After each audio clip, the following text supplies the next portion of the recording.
Assalamualaikum warahmatullahi wabarakatuh. Alhamdulillahi rabbil alamin. Wassalatu wassalamu ala imamil mursalin Nabina Muhammadin wa ala alihi wa ashabihi ajma'in wa man tabi'ahum bi ihsanin ila yaumiddin. Amma ba'd. Hadirin wal hadirat, para bapak, para ibu, saudara-saudari sekalian yang semoga senantiasa dirahmati dan diberkahi oleh Allah Subhanahu wa taala.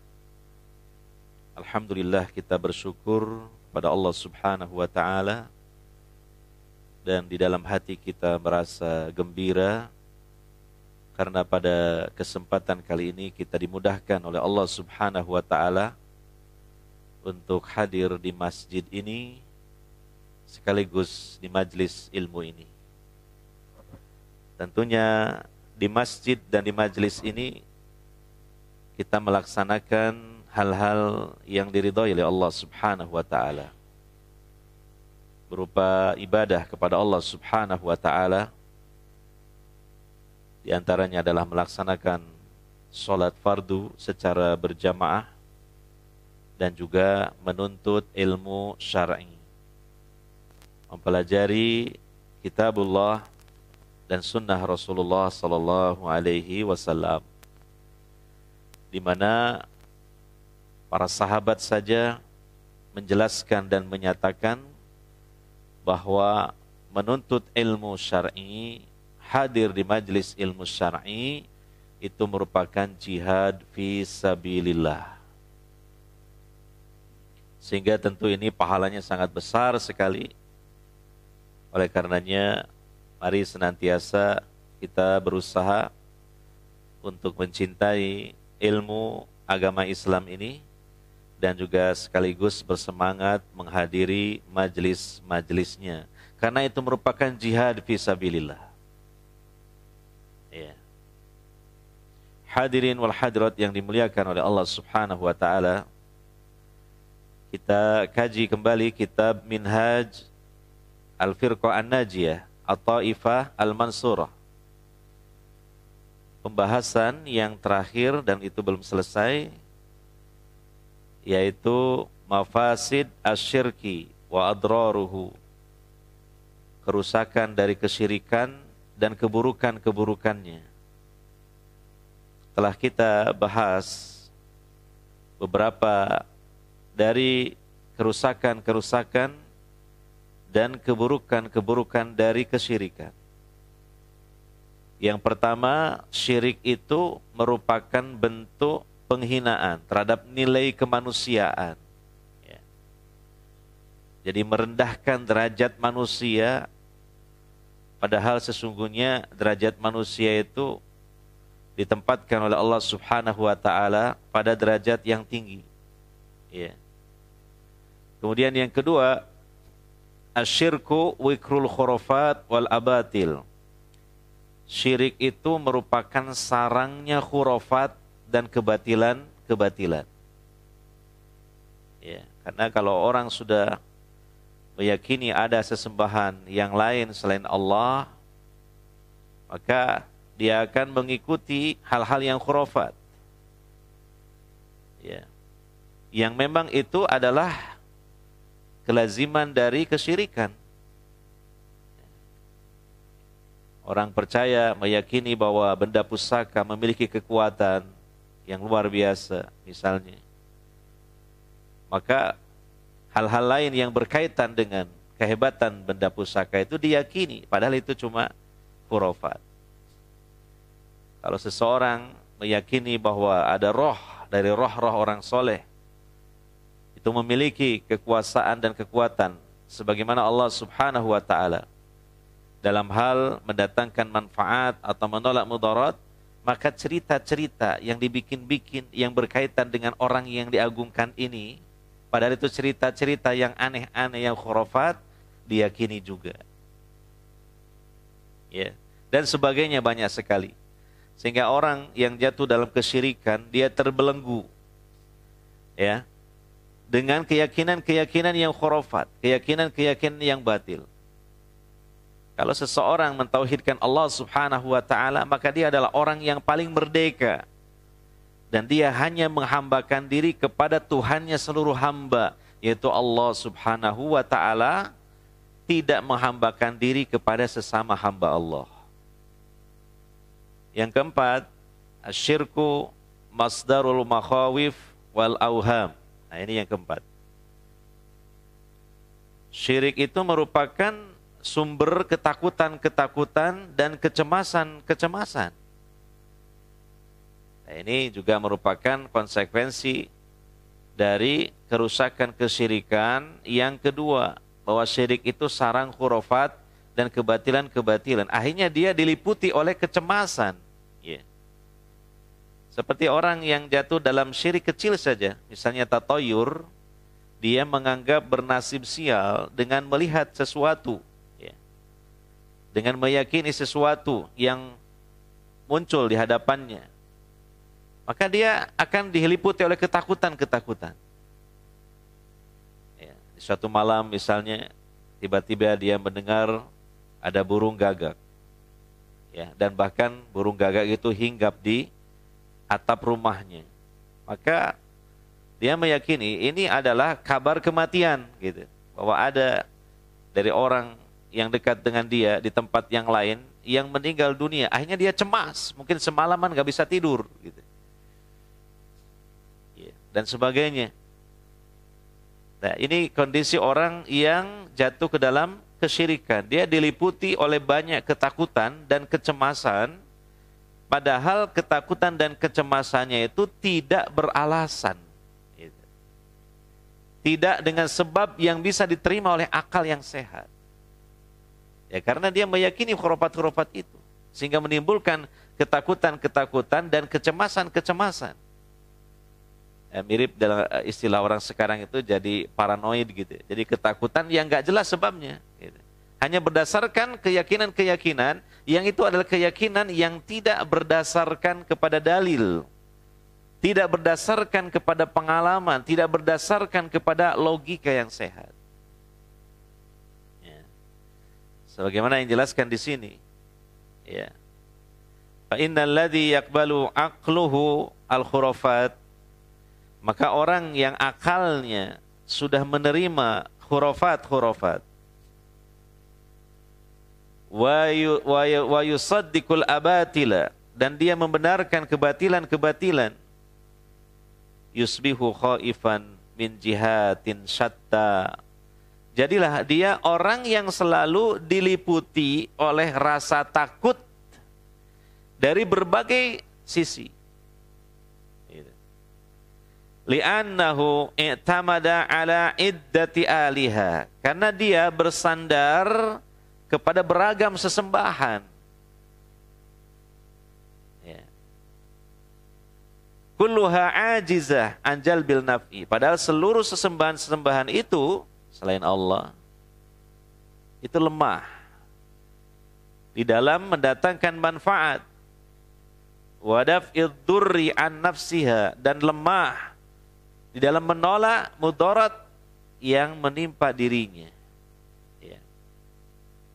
Jangankan mau menolong penyembah-penyembahnya, dia sendiri tidak bisa menolong dirinya sendiri. Karena sesembahan-sesembahan selain Allah itu adalah makhluk yang lemah.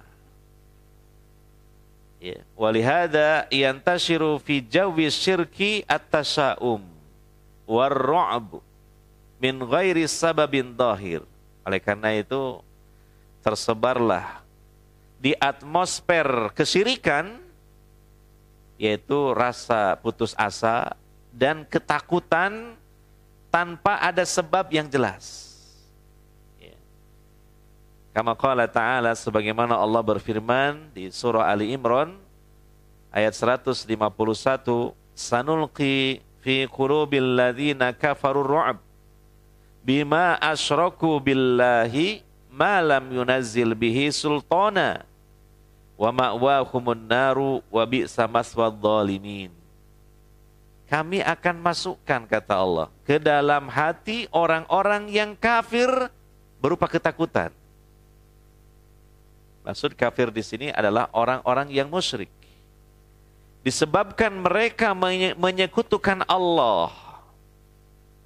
Padahal Allah tidak menurunkan sedikit pun hujjah ataupun ya keterangan yang benar tentang kesyirikannya itu. Tidak ada dalil yang datang dari Allah Subhanahu wa taala yang membenarkan kesyirikan mereka. Dan tempat mereka adalah di dalam neraka, dan itulah sejelek-jelek tempat tinggal bagi orang-orang yang berbuat syirik. Jadi di dunia penuh dengan kecemasan, ketakutan, gak jelas sebabnya. Ya karena meyakini khurafat-khurafat itu. Tentunya nanti di akhirat lebih-lebih lagi ketakutannya. Karena Allah berlepas diri dari orang-orang yang musyrik di akhirat. Karena Allah tidak menolong orang-orang yang musyrik di akhirat. Karena Allah tidak merahmati orang-orang yang musyrik di akhirat. Bahkan terakhirnya Allah masukkan di dalam neraka jahanam selamanya, dan tentu di dalamnya penuh dengan ketakutan-ketakutan, kengerian-kengerian, dan juga penderitaan yang luar biasa. Jadi di dunia menderita hatinya, di akhirat pun menderita lahir batinnya. Maka ini kita ya semakin mantap untuk berpegang dengan tauhid, dan semakin mantap untuk menjauhi segala macam kesyirikan.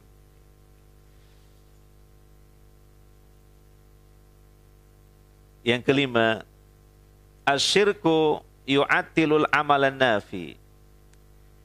Kesyirikan itu membuat pelakunya jadi malas melakukan amal-amal kebaikan yang bermanfaat untuknya. Kenapa demikian? Karena dia mengandal-ngandalkan sesembahannya. Gitu. Li'annahu ya, yu'allimu atba'ahu al-itimada 'alal wasa'id wasyufa'a. Karena kesyirikan itu mengajarkan kepada para pelakunya, para pengikutnya, bersandarnya diri mereka kepada perantara-perantara dan kepada makhluk-makhluk Allah yang diyakini bisa nanti memberikan syafaat kepada mereka. Tenang saja, kita kan punya ini ya oknum-oknum ya yang mereka agungkan selain Allah Subhanahu wa taala, yang nanti di akhirat itu akan menolong mereka, akan menyampaikan syafaat kepada mereka, sehingga akhirnya mereka lemah dan malas untuk melakukan ibadah kepada Allah Subhanahu wa taala, untuk memperbanyak amal soleh. Ya, fayatrukunal amala soleh wa yartakibuna dzunuba. Sehingga mereka akhirnya apa? Meninggalkan amal soleh dan malah mereka gemar melakukan dosa-dosa. Kenapa demikian? Mu'taqidina anna haula'i sayasfa'una lahum indallah. Karena mereka meyakini bahwa yang mereka agungkan itu selain Allah nantinya akan menyampaikan syafaat, akan bisa menolong mereka di sisi Allah Subhanahu wa taala. Ya. Wa hadza i'tiqadul Arabi qabla al-Islam.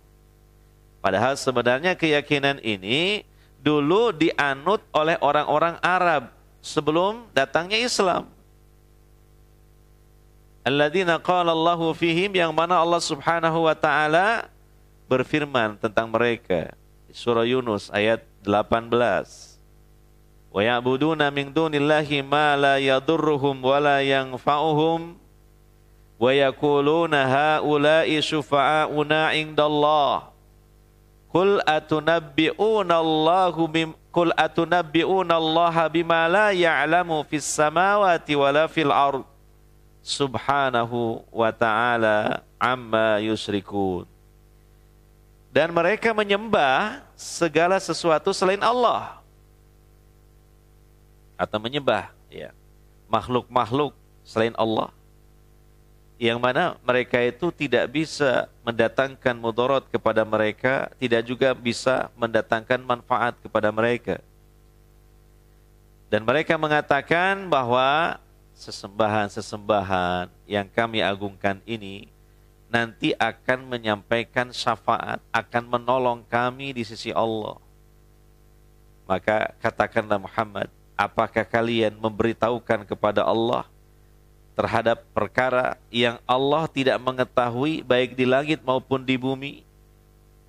Ya, mereka tahu dari mana seperti itu? Keyakinan mereka itu tidak ada dalilnya. Hanya berdasarkan sangkaan-sangkaan saja. Hanya berdasarkan keyakinan-keyakinan yang mereka warisi dari leluhur mereka.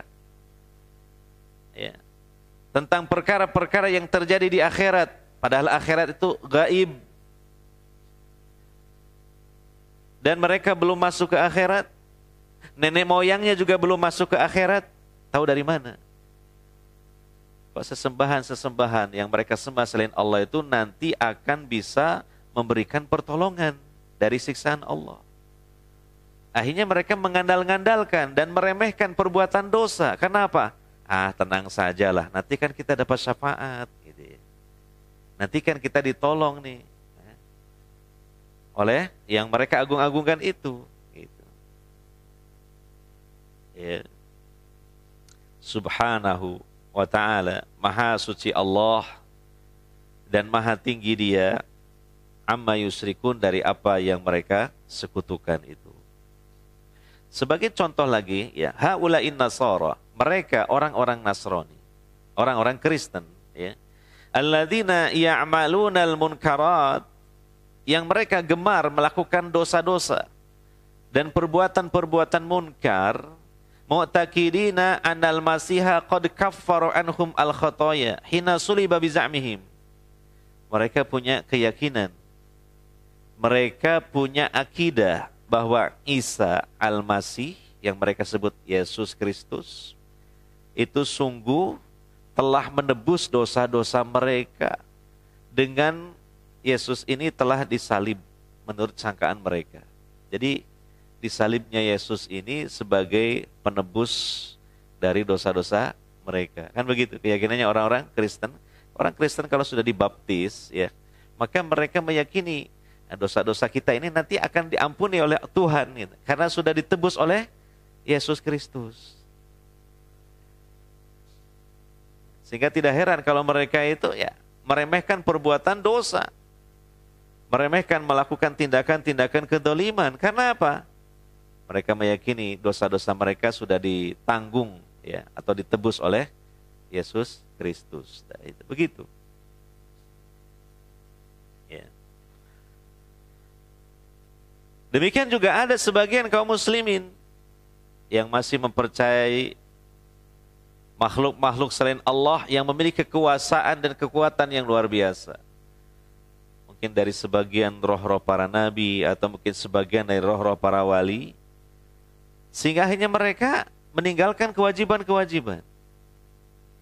Dan mereka meremehkan atau melakukan perkara-perkara yang haram. Kemudian mereka bersandar, ya, kepada syafaat, ya, yang nanti akan mereka dapatkan. Termasuk juga mereka mengkultuskan Nabi Muhammad SAW, bahwa nanti Nabi Muhammad SAW itu bisa menolong mereka dengan sendirinya. Bukan menjadi perantara lagi Rasulullah SAW, tapi akan menolong mereka. Ya, karena mereka mencintai dan mengagungkan dalam keyakinannya, maka Rasulullah juga nanti akan dengan inisiatifnya, dengan kehendaknya akan bisa menolong mereka. Karena di tangan Rasulullah ada syafaat. Padahal yang benar syafaat itu di tangan Allah Subhanahu wa ta'ala. Allah menyatakan dalam Al-Quran, Qul lillahis syafa'atu jami'a. Katakanlah Muhammad, syafaat itu semuanya ada di tangan Allah, milik Allah. Nabi Muhammad SAW itu tidak bisa menolong. Nabi SAW itu nantinya adalah meminta kepada Allah Subhanahu wa ta'ala agar Allah berkenan untuk memberikan pertolongan. Nah, kalau Allah izinkan maka terjadi syafaat. Kalau tidak diizinkan tidak terjadi syafaat. Bukan merupakan kehendak Nabi SAW. Ya. Rasulullah SAW itu ketika beliau masih hidup ya, pernah mengatakan kepada putrinya Fatimah, ya, yang diriwayatkan oleh Imam Al-Bukhari. Kata beliau sallallahu alaihi wasallam kepada putrinya Fatimah, putrinya yang sangat beliau cintai, ya Fatimatu binta Muhammad, salini min mali ma syi'ti, la ughni anki minallahi syai'a. Hai Fatimah, putri Muhammad, mintalah engkau kepadaku dari hartaku sesuai keinginanmu. Aku sama sekali tidak bisa menolong kamu dari siksaan Allah. Ya, jadi kalau Allah menimpakan siksaan umpamanya kepada Fatimah, Nabi SAW tidak bisa berbuat banyak, tidak bisa menolongnya di akhirat. Ya, kalau sekarang ya bisa menolong, artinya sesuai dengan kemampuan Nabi SAW di dunia. Termasuk kalau diminta harta, selagi Nabi ada, Nabi bisa memberi kepada Fatimah. Tapi kalau di akhirat, itu urusannya semata-mata ada di tangan Allah Subhanahu wa Ta'ala. Sekalipun Nabi SAW sebagai manusia, bahkan makhluk yang Allah cintai, tetapi tidak bisa berbuat banyak. Bahkan termasuk kepada putri beliau sendiri. Kalau seumpama mendapatkan siksaan dari Allah Subhanahu wa Ta'ala. Ya, artinya kan ini Nabi SAW memberikan pelajaran dan pengajaran kepada putrinya Fatimah, jangan mengandal-gandalkan ayahmu. Kalau kamu ingin selamat, bahagia, ya kamu yang harus beramal sendiri. Kamu harus beriman, kamu harus memperbanyak amal-amal soleh. Gitu. Jangan kemudian santai-santai, ya tenang saja lah, nanti kan bapakku kan Rasul gitu ya. Bapakku kan Nabi ya. Sekalipun aku sedikit amal baiknya dan mungkin banyak amal buruknya, nanti akan mendapatkan pertolongan dari ayahku. Tidak demikian. Tidak sama sekali. Hubungan nasab tidak bisa ya, kemudian mengangkat derajat seseorang di sisi Allah Subhanahu wa Ta'ala. Semua kembali kepada masing-masing hamba Allah. Wa an laisa lil insan illa ma sa. Ya, sesungguhnya untuk setiap manusia dia akan mendapatkan balasan sesuai dengan hasil usahanya sendiri, bukan mengandal-ngandalkan kepada orang lain, bukan mengandal-ngandalkan kepada orang tua. Itulah kurang lebih maksudnya, ya. Apalagi Nabi SAW untuk orang lain. Untuk putrinya saja di akhirat tidak bisa menolong. Itu bergantung kepada keimanan ya dan kesolehan dari hamba Allah Subhanahu wa Ta'ala. Kemudian yang keenam, termasuk dari kerusakan dan keburukan kesyirikan adalah, dan ini yang paling mengerikan ya, asyirku sababul khuludi finnar. Kesyirikan itu menjadi sebab kekalnya di dalam neraka.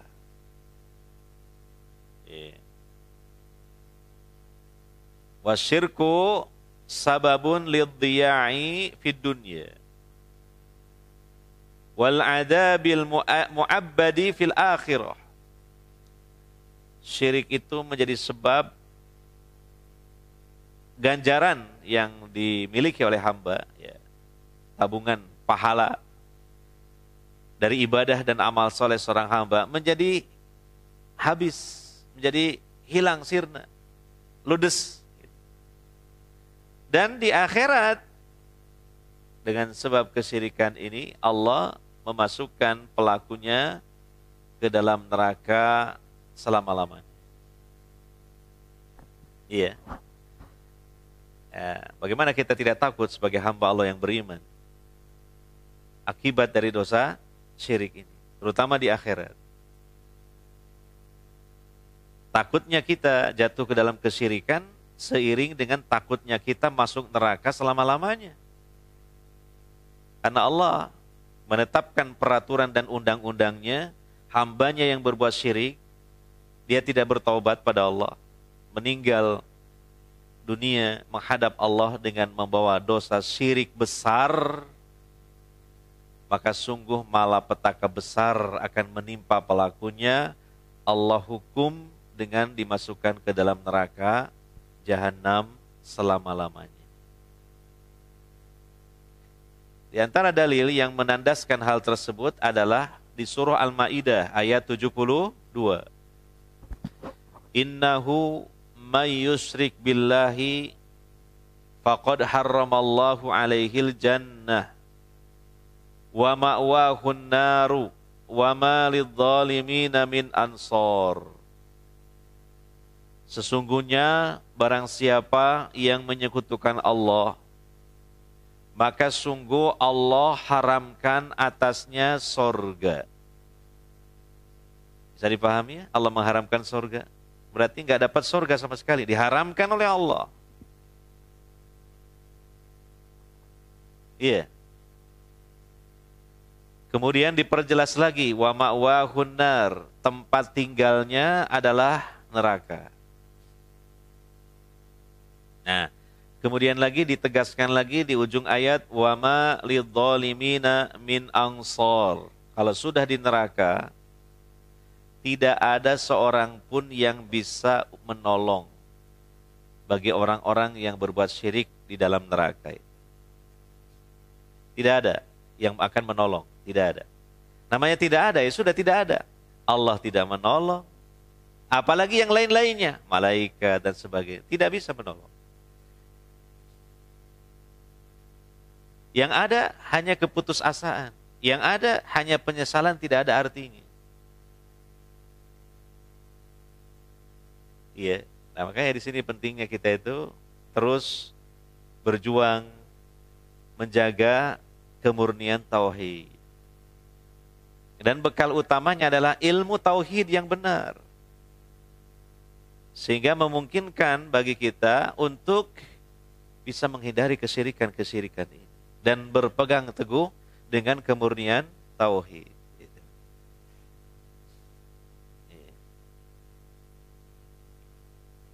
Nabi SAW bersabda dalam hadis Al-Bukhari, "Man mata wa huwa yad'u min dunillahi niddan dakhalal nar."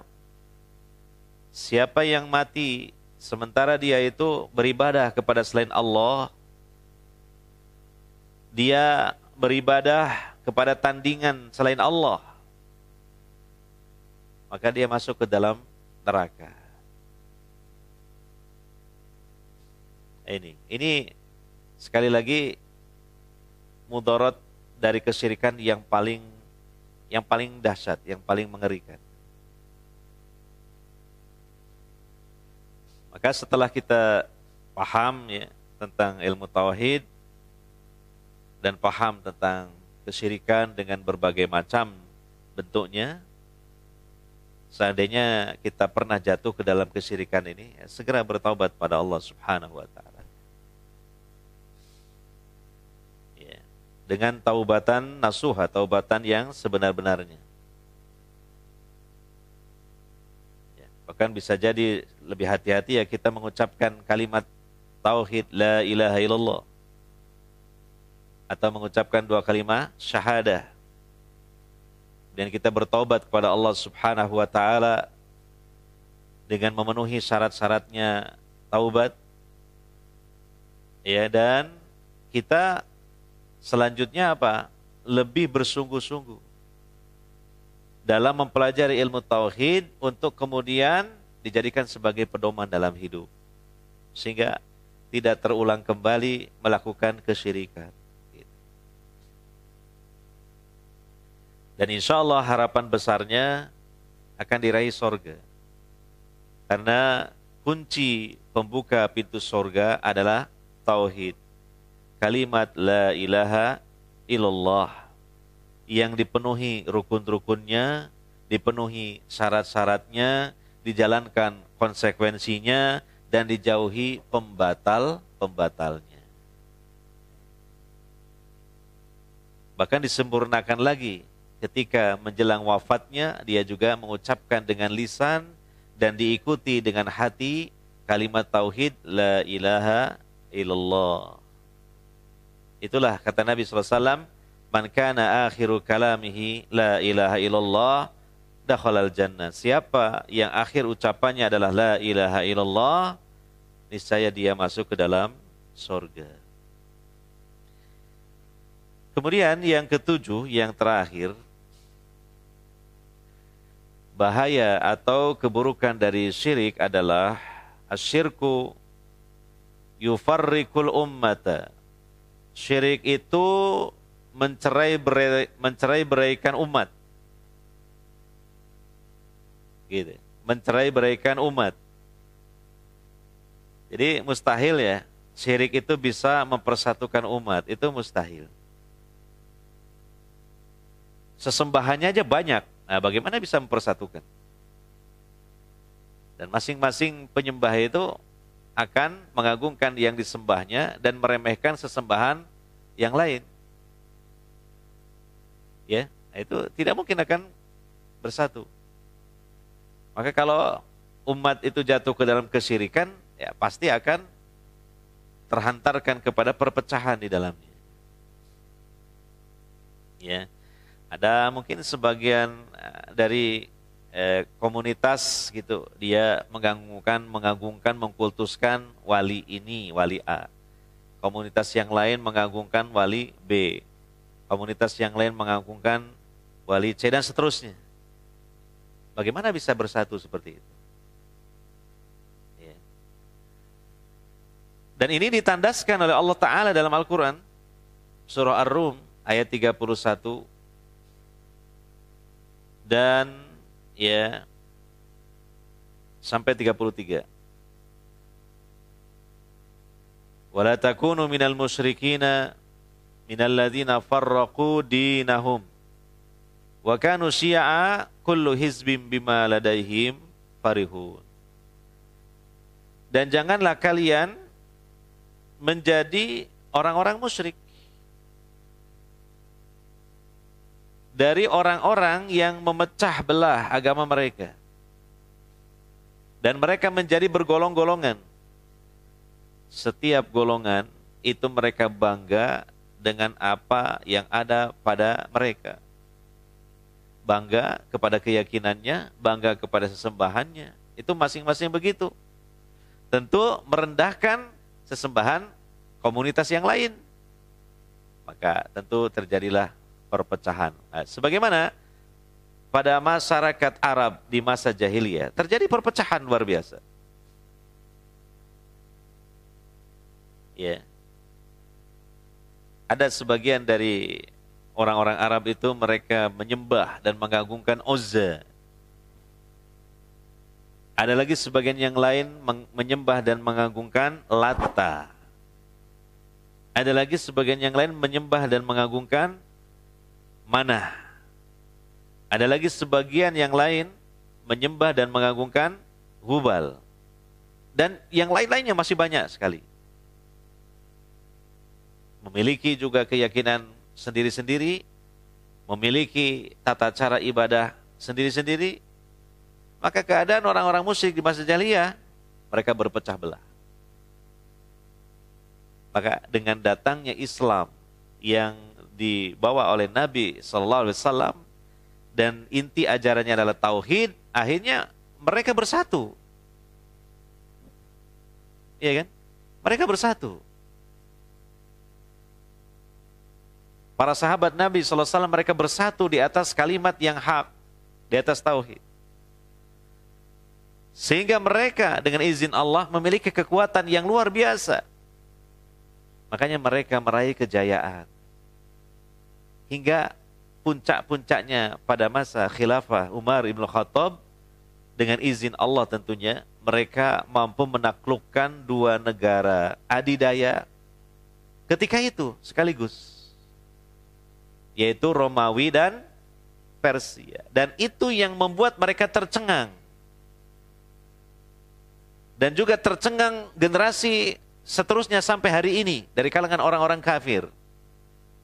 Bagaimana orang Arab yang dulu tidak dikenal mereka itu. Orang Arab yang mereka itu terbelakang. Orang Arab yang sejarahnya aja nggak jelas. Ya. kemudian kok bisa menaklukkan dua negara adidaya, bukan dua negara lagi, dua imperium, dua kekaisaran ketika itu. Romawi punya sejarah yang panjang dengan kejayaannya, Persia punya sejarah panjang dengan kegemilangannya dan penaklukan-penaklukannya. Nah, kemudian setelah itu kedua-duanya ditaklukkan oleh kaum muslimin, yang mana mereka dulu adalah orang-orang Arab yang musyrik dulunya. Maka jelas jawabannya. Kenapa mereka bisa seperti itu?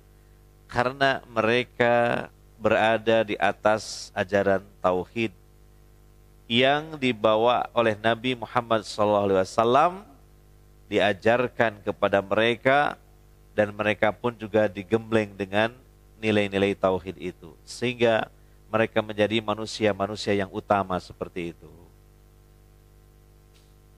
Itu jawabannya di situ. Ya.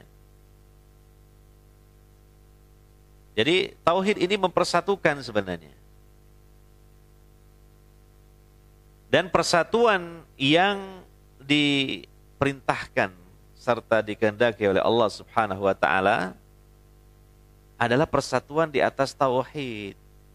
Di atas kitabullah dan sunnah Rasulullah sallallahu alaihi wasallam. Wa'tasimu bihablillahi jami'a wa la tafarraqu. Berpegang teguhlah kalian semuanya, ya, dengan tali Allah. Tali Allah itu Al-Quran dan hadis Nabi, yang di dalamnya ada ajaran tauhid. Dan jangan kalian berpecah belah. Nah, kalau ada persatuan-persatuan yang muncul, ya, sementara bukan di atas tauhid, bukan di atas kebenaran, dan mungkin, ya, orang-orang yang berada di dalamnya berpegang kepada keyakinan yang beragam, maka apa? Itu kelihatannya bersatu, tapi sesungguhnya mereka tidak bersatu. Hanya kamuflase saja. Dan persatuan seperti itu biasanya tidak akan bertahan lama. Allah Ta'ala mengatakan, tasabuhum jami'a wa qulubuhum syatta. Engkau mengira mereka itu, ya, itu bersatu. Padahal hakikatnya qulubuhum syatta. Hati mereka bercerai-berai.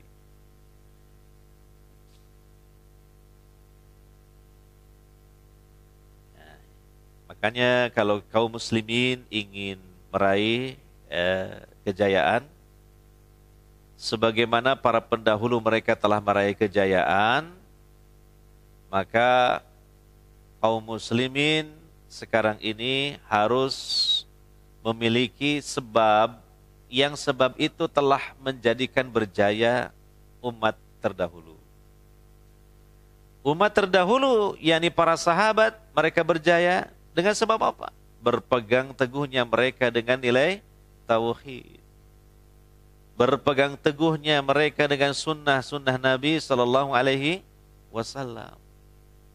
Maka demikian pun juga kaum muslimin di generasi sekarang ini sampai yang akan datang, jika ingin berjaya sebagaimana para pendahulunya telah berjaya, maka lakukanlah hal yang sama yang telah dilakukan oleh para pendahulunya.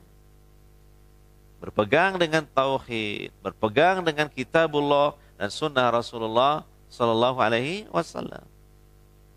Dan ini sudah disimpulkan oleh seorang ulama besar, Imam Malik bin Anas. Beliau mengatakan, la yasluhu akhiru hadhil ummah illa bima saluha bihi awwaluha. Umat atau generasi akhir ini tidak akan berjaya melainkan dengan sesuatu yang telah menjadikan berjayanya para pendahulu mereka. Itu. Jadi tidak usah mencari-cari konsep-konsep yang gak jelas. Teori-teori yang beragam. Ya.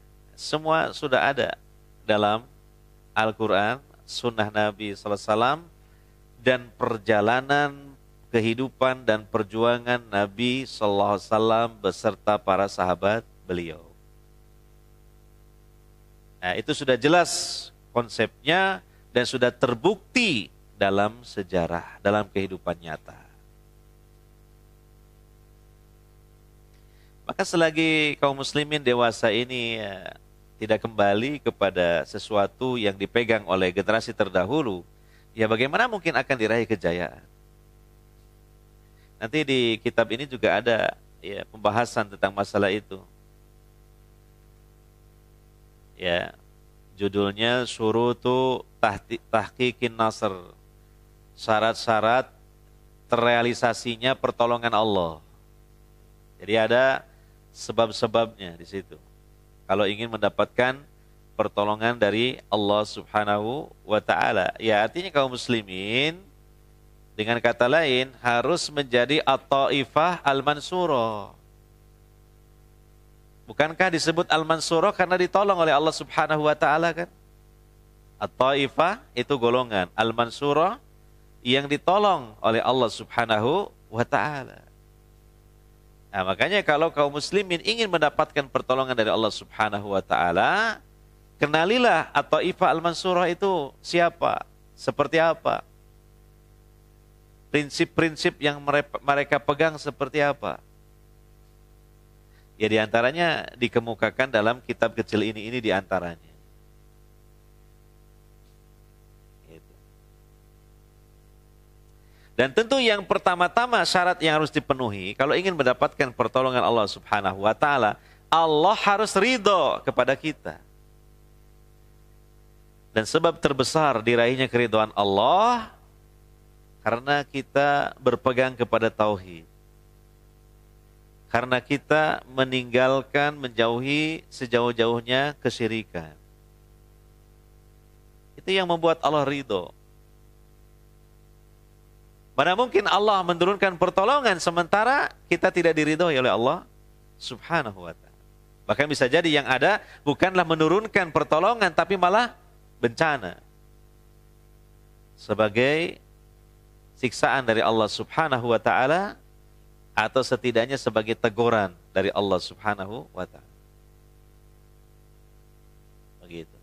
Nah, jadi yang harus dilakukan oleh kaum muslimin untuk meraih kejayaan yang pertama dan utama ya kembali kepada tauhid yang benar. Ya, lihat dalam sejarah perjuangan Nabi sallallahu alaihi wasallam dan para sahabat, dalam perang yang pertama mereka lakukan dan mereka meraih kemenangan, yaitu perang Badar. Kenapa mereka? Walaupun jumlahnya terbilang lebih sedikit dibanding musuh mereka, tapi mereka meraih kemenangan karena mendapatkan pertolongan dari Allah Subhanahu wa ta'ala. Kuncinya karena mereka berpegang dengan tauhid, karena mereka menjauhi kesyirikan. Nah itu kunci.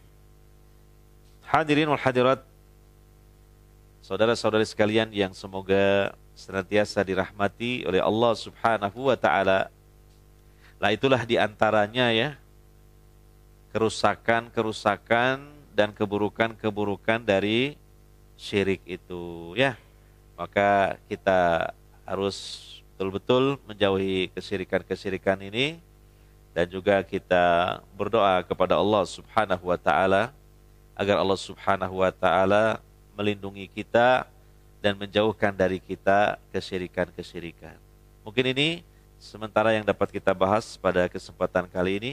Semoga bermanfaat. Dan mungkin saya tidak membuka dulu sesi tanya jawab, maka sampai disinilah mungkin kajian kita tutup ya pada kesempatan kali ini. Subhanakallahumma wa bihamdika asyhadu alla ilaha illa anta astaghfiruka wa atubu ilaik. Wassallallahu ala nabiyyina Muhammadin wa ala alihi washabihi ajmain. Walhamdulillahirabbil alamin. Wassalamualaikum warahmatullahi wabarakatuh.